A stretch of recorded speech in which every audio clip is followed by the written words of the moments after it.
Welcome back, DigiDs, friends, and everyone in between to the home of strategy games. If you got time to think about it, it's strategy.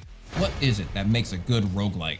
By using ROBOQUEST in today's video, we ask, does it have progression? Does it allow different playstyles? Does it have replayability with enough diverse situations to adverse challenges?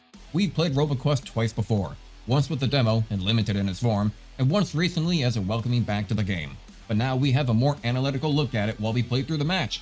We keep those questions in mind to see how well we rank the game in today's video, to see if it's even worth your cash. So let's go, we got fun to have and work to do.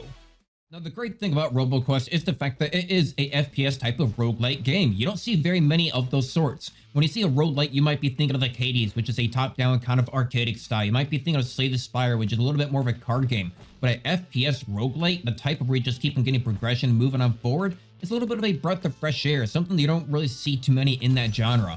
So to start off with, we have ourselves a number of weapons, which seems to be got ourselves a kind of a good start. I mean, I'm not a big fan of revolvers simply because you only have so many shots before you run out, you gotta reload. We got ourselves what appears to be, I think, is a ouchie rifle. I don't want to call it the real word because who knows how it's to be flagged. And we got an elephant gun, which is fantastic. But you know, I'm eyeing this up over here, a Tommy gun. I mean, a 20% chance to fire a shotgun blast, 50% damage against flying enemies. I mean, hey, I think even right here it says a little smiley face and it says pew pew. Honestly, I don't think we have a better start off to this. So does it feel like you have a bit of sense of progression? We're about to find out. Let's get started. I mean, this is a great start off right off the bat.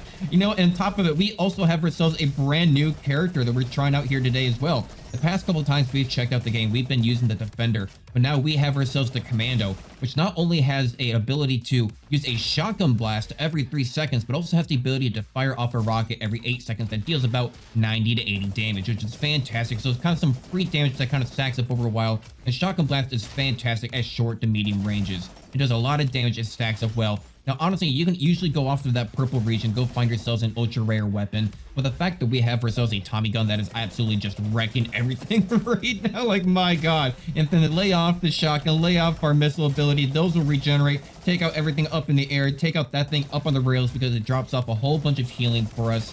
This game is loads of fun. Now, this is the fact of where it can feel like you're always playing a little bit differently. I mean, that is in the fact that you are playing an FPS game.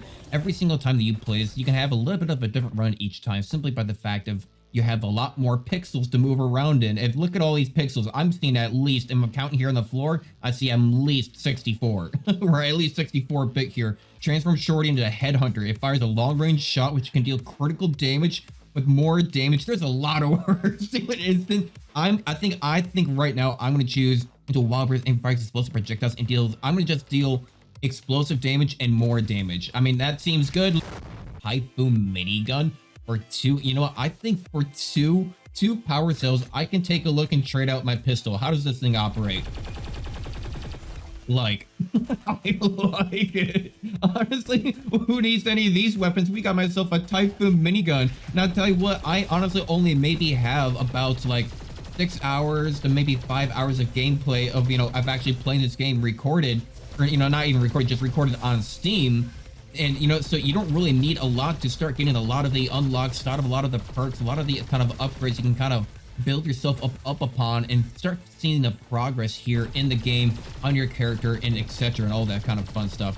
Now this is just amazing. This is just the luck of the draw. Finding ourselves a Typhoon gun. Plus it seems to have homing bullets as well. It seems to be sticking right on the target even from a distance. That is amazing. And then maybe while that is done with this overheating, I pull out the Tommy gun and then just unload on them, get this going again. My god, that is fantastic.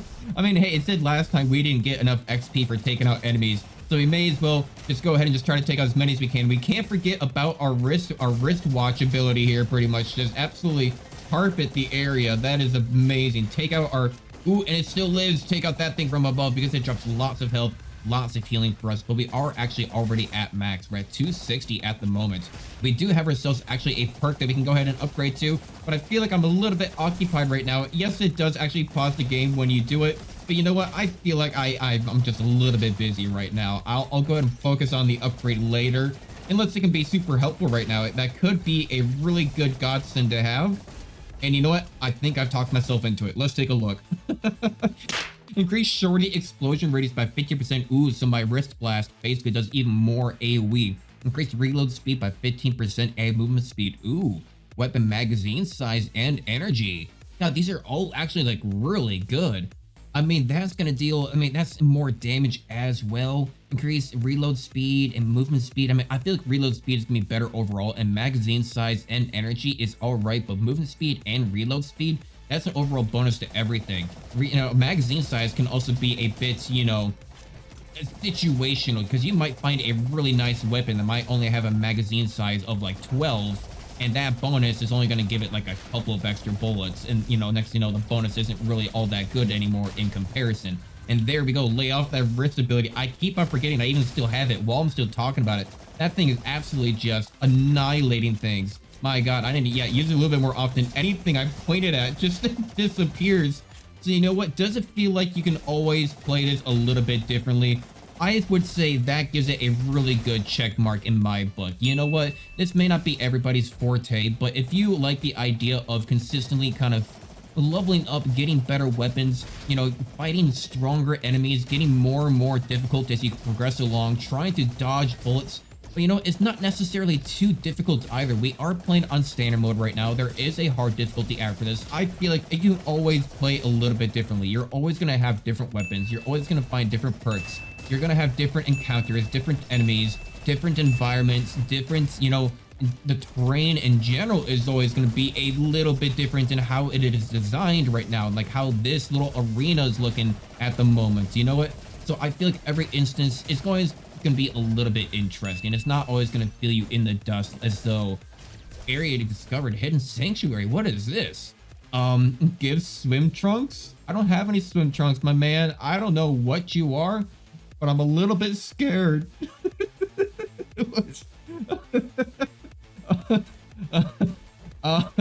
I don't know if I want to have any replayability. Big X, nope. Replayability, nope. Not coming back. Nope. Done. I'm out of here. No replayability. 0. It fails. There's a strange man in a cave, and I don't know what he wants from me. But you know what? It does have a lot of good replayability, as well as you can see here, because of the fact it does have a bit of progression. It does have a lot of fun. You know what? Hey, while you guys are going and watching, leave your comments down below on what your thoughts are on the game. Why does it what you think could be improved? What is it that might kind of draw you away? What are some of the cons? Honestly, I will say that because it is something of the FPS genre, it may not be everybody's forte of playing the game. When they think roguelike, they probably do think that this is a little bit sacrilege. This idea of an FPS, shoot 'em and loot 'em type of, we got a Tommy gun type of situation going on here. They might feel as though that's not really the roguelike style. And you know what? I can completely feel that. I almost feel as though, it's Slay the Spire. It's a little bit of, you're thinking of Risk of Rain. Maybe even Risk of Rain's kind of pushing a little bit as well. And you might be thinking of, I'm trying to think of, that card game that used to be like a horror card game. I'm sure I'll edit in the photo of it right here. That one, that one, yeah. That one's a little bit of a roguelike later on too, because that becomes, it is a card game, a little bit of a progression style, but it might be a little bit sacrilege to think that this game would be considered it, because it almost seems just a little bit out there in its style again, because it doesn't feel the traditional way of maybe being a little bit more methodical, not as strategic like, in the sense of, maybe having time to build up your deck and make a build. And did I just do a big circle? Where am I going? That was not a great round. That was not a great round. Not gonna lie. A Quasar SMG? Now you're talking my language. This minigun is kind of nice, sure. But you know what? It is a little slow on its fire rate. It is a little slow and everything. But this one is slower on its fire rate. But you know what? I feel you can kind of move around better with this. And my god, look at that. That bounces all over the place. Oh, that is good. What do we have here? For 6 power cells, increase all damage by 10% against flying enemies. Well, there's a lot of enemies that fly. Increase healing cells efficiency by 15%. Ooh, 6 and 6. We only have 10. I kind of want the healing cells, not gonna lie. That's gonna keep me alive a little bit longer than dealing more damage, just gonna say it. I kind of want a little bit more health. Just gonna put it out there. Sue me, is that a bad idea? We did just level up, and before we get anywhere further into this, let's take a look. Kind of like the elemental idea, because it can kind of keep on choose an element, increase all damage of that element for each fury point. I kind of want to do burning, because burning is really good, but we do shock damage right now. Let's choose shock. Let's do shock. And you might be wondering, what is that Fury ability right now that it was kind of mentioning? Right there, takedowns generate 2 Fury points, Rocket and Shorty hits against bosses generate 4 Fury points, max 16, each one increase fire rate, reload speed, Rocket, and Shorty and attack speed. I need to focus on the match. You can pause on the menu. I will go ahead and put that up on screen a little bit longer for you to go ahead and watch. But I need to focus on the match right now while I was taking hits. It does not pause while I was looking at that, taking all those free damage. It's not free real estate for my face. Please leave me alone. Oh boy, and hello. Just immediately to the face. And he does not exist anymore. That robot maybe had a family, but I gotta tell you, they don't have a father anymore. My god, I'm taking a lot of hits. Luckily, the lightning does stun enemies. I don't know if it chain lightnings. I don't think it does, but look at that. The rocket hit multiple of those. Get the extra healing because we do have a little bit more now. Jesus. Okay, there's a lot. There we go. Oh boy, I'm healing basically just as much damage as I am taking right now. It is really honestly astonishing. I'm still alive. I'm at 164. Take out another one. It's 169 and getting up into the positive now. I'm starting to actually go up a little bit in health. There is still a couple more enemies over here. Take out him. Use my shotgun. There we go. Fantastic. Dual Helions? 40% damage, 50% range. Half of your bonus movement speed is added as damage every 2 shots fired 3 projectiles. I mean, I don't know about you guys, but that seems really nice. I like it. I like it. Can't really afford those. I guess all we got to do is go forward. Let's see how well it works. I mean, actually, it does all right. I feel like it would do, of course, a lot better up close. Go ahead and use this a little bit more up front and on personal on these guys. It does all right, but honestly, I kind of like this SMG better. It just, the range on it, the fantastic ability to just go ahead and start arcing between enemies, stunning dudes.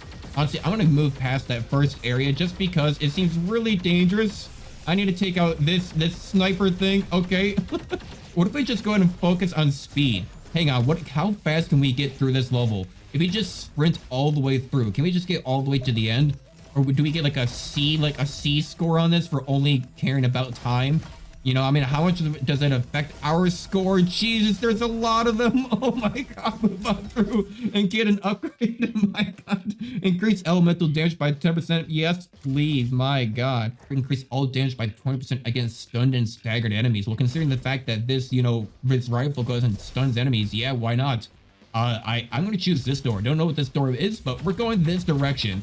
We can just kind of keep on moving through. I want a little bit of XP, at least for taking out enemies. If I maybe focus on some of them, I might be able to get at least a B on this map in general. Go ahead and kind of take them out, use all of my abilities to the best that I can. Go ahead and keep on moving up through the terrain. Move up through the terrain. Thank you very much. Go ahead and take out this thing up in the air because that's gonna give me lots of health. There we go. It's dropping down all around me. There's so much going on and only so many words to express it. My god. Keep on moving through. That's a sniper. Ooh, baby. I managed to take that out just in time. Take you guys out for lots of damage. It's 13 times 5, although it probably does a lot more than that base format now. I'm taking a lot of hits. I've actually almost been taken out. But what is this? This seems like a half-decent weapon. Pulsar rifle. Nah, I'm going to keep on moving through. Thank you. We're running out of time.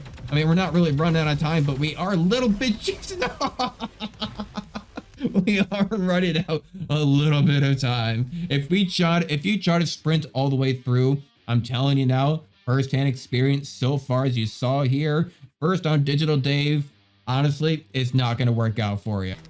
Now, through our playthrough clearing zones and favorable scores, we managed to acquire 10 wrenches. These wrenches are then used at the workshop to apply them to a number of possible upgrades, ranging from the shops and loot found within the dungeons themselves or additional boons that help out your own character. This currency, along with the general skill improvements in the FPS fashion, provide a well-rounded sense of progression. Now, taking these 3 points into consideration of its progression, different playstyles, and paths to choose from for anyone to enjoy in their own personal way, and finally, as well, the overall ability of replayability, not having it feel stale or boring even after 10 to 20 runs in a single gaming session. As promised, we will be ranking the game and how it fits the style of a roguelike. Drum roll, please. I give it a 8.6 lines of code made this game. A spectacular score overall. Round of applause to everybody, please. This game does lack a little bit of variety in weapon effects, and sometimes the terrain starting out can be a bit repetitive, even if it is randomized in its shape. However, overall, it has far too many gleaming attributes of praise to its name for anything so trivial to weigh it down. It currently does still have a demo available for anyone to download for free to check out to see if it's worth your $25, or currently on sale until the 20th, $20. I do hope y'all enjoyed the video, and if you have different opinions or topics you wish I would have or can cover, then please do feel free to discuss them down below in the comments. I love making content here on the channel, so check out some of my other videos, but I tell you what, I still don't know how to do any of these outros, because God knows I always ramble on for way too long. But if there's one thing I can definitely promise you, that I'll be able to see you guys in the next video. Thank you, and bye-bye. Ugh, running out of breath there at the end.